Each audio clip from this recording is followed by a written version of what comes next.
Hello, I'm Rosie Bell from the Parenting Mindworks program, and I'm delighted to connect with you here to explore the secrets of how to get your children to cooperate and your partner to work with you in parenting. Some people would say that is pure gold. When you have this, life will look a lot easier. You will communicate on the same page with your partner, and you will feel confident as a person, as a parent, and as a partner. The 5 easy steps to creating confidence and to creating cooperation from your children and your partner can be remembered in the simple acronym STEPS.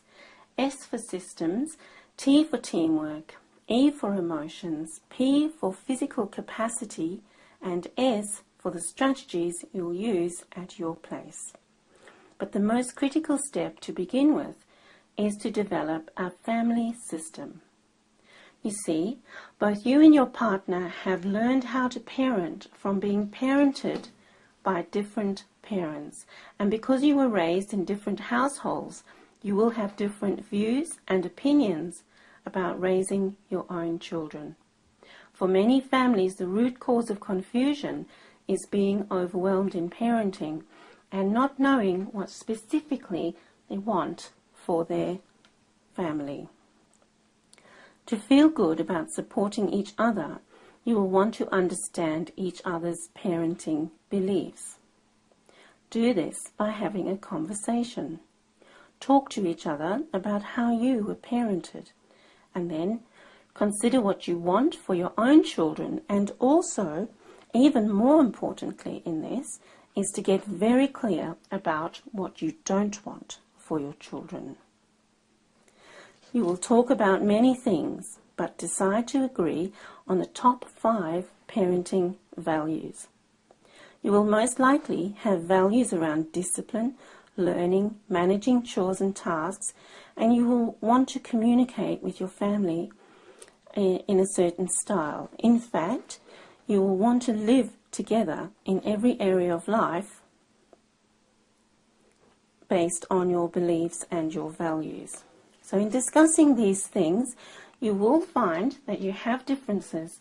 That is normal. But try to agree on at least 30% of everything about raising your children. Research tells us that that is good enough to raise resilient, responsible, and healthy children. Because you see, what it does is it puts you on the same page as parents. You will find that each of you has strengths and weaknesses in different areas. And when you are aware of this, you can allow the stronger parent to lead at certain times whilst being supported by the other parent and vice versa. There is really no need to undermine each other or compete with each other as parents when you have a supporting system like this in place. So use your values and your beliefs to write up a family mission statement. You can even put this on the fridge. And then you can refer to this list every day in making choices and decisions, in knowing how to respond to your children when certain situations arise. And when you have this level of clarity, you know how to work with your partner and how to respond to situations that crop up. And that will easily de-stress the family circumstances. It will shift blocks and it will avoid conflict. When you are on the same page, when you present a consistent approach, your children will feel more secure in your parenting and they will feel that you have it together. They will want to please you more and they will understand how to do that. You see, knowing what you want and how to support each other will give you a united front. Parenting together and on the same page is like a dance, where parents may have various opinions, they may have different ideas, but they agree to move in the same direction and to support each other. That level of parenting awareness and family agreement prevents your children bargaining with you, manipulating your decisions, or splitting you as parents by arguing to get what they want. When children feel secure, they are more willing to please you. When you are consistent, they will become more cooperative. And when working with families, I say to them, remember that everything you decide for your family must be ecological. That means it must be good for you, it must be fair, it must be good for your children, and it must also be good for society. So part of working together is meeting all the areas in this framework that I've set up for you. Family values, agreeing what you want, and also knowing your parenting style. Try to agree with each other on what parenting style you want for your family, because this is likely to impact significantly on your children's development. You see, there are 3 basic styles of parenting. We have authoritarian parenting, which is very strict. Rigid rules, where parents are high on expectations and control, lots of limits, but generally little warmth. And then there's permissive parenting, where parents want lots of freedom for their kids with no limits, and they make few demands on their children. These parents can be either low in limits or they are overly warm and very fuzzy around their kids. Sometimes they are quite distant, allowing their children to pretty much raise themselves.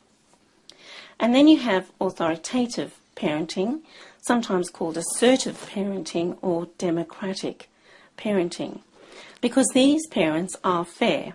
They have high limits. They do allow their children to make choices. They can sometimes negotiate within boundaries, but children are encouraged to learn from the mistakes they make or from logical consequences. Authoritative parents encourage responsibility and decision-making. They allow their children to learn from natural opportunities and logical consequences. And research informs us that if we look at the young adult at about the age 20, we can see the patterns in how children have responded to their parenting styles. Children of authoritarian parents, well, they can do okay initially when they're little because they stay within the strict walls of their parents' rules. In early childhood and mid-childhood, they often do okay. But in adolescence, one of 2 things generally happen for these kids. Either they break out, wanting to establish their own style and testing their parents' values. And when they break out, it usually means problems for the family. Or they remain insular. They live within the walls that their parents have created for them, and they fail to develop their own identity as an individual.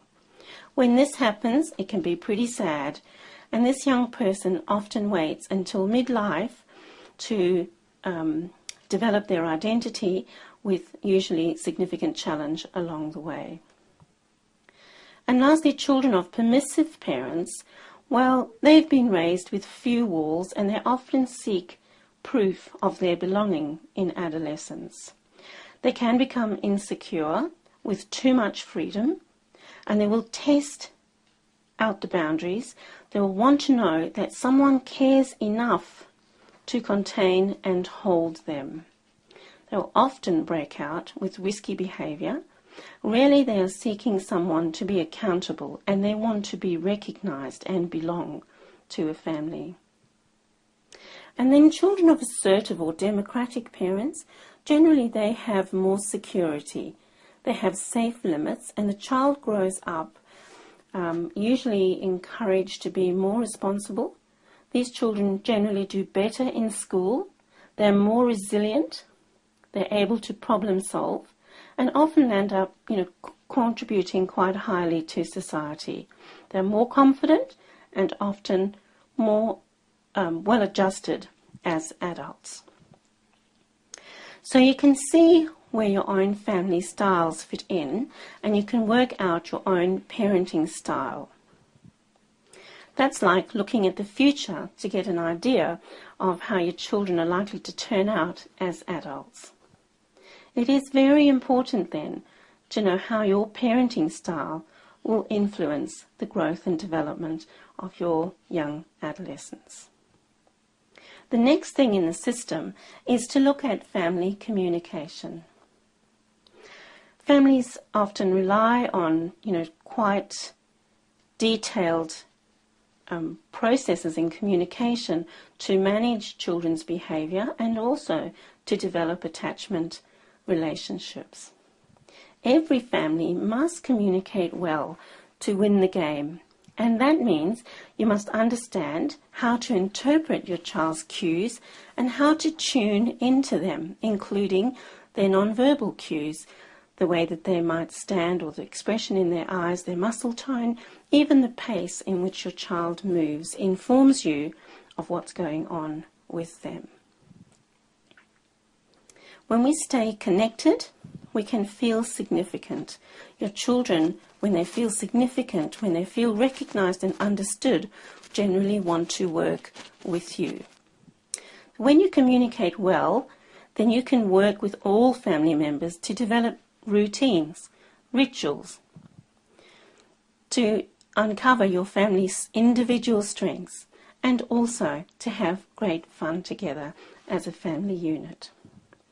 This will give you structure. It will give you more time and flow to get through your day, living and working as a family unit. So now we've talked about values, decisions, parenting styles, and family communication. But the most important part is family relationship. Everybody knows that a winning team is based on positive relationships, and you will become closer when you no longer compete or undermine your partner in parenting, when instead you will now understand each other and feel very clear about how you're working to achieve what is important for your family, to get the results that you have both agreed you want. So there you have it, the most critical step to develop a parenting framework. This will give you cooperation from your children and support from your partner. If you want to learn the other 4 steps in the system to get children to cooperate and your partner to work with you in parenting, and if you would like to discover how these strategies can benefit you in your specific situations at home, then book a 30-minute parenting consultation with me. We can then get on the phone and have a chat about what you can do to improve the quality of your family life and to achieve your goals for your family. I'm Rosie Bell from Parenting Mindworks program. Just fill out the form below and I'm happy to have a chat with you to see what we can do about helping you to live the best life you can live with your children and partner. Thank you.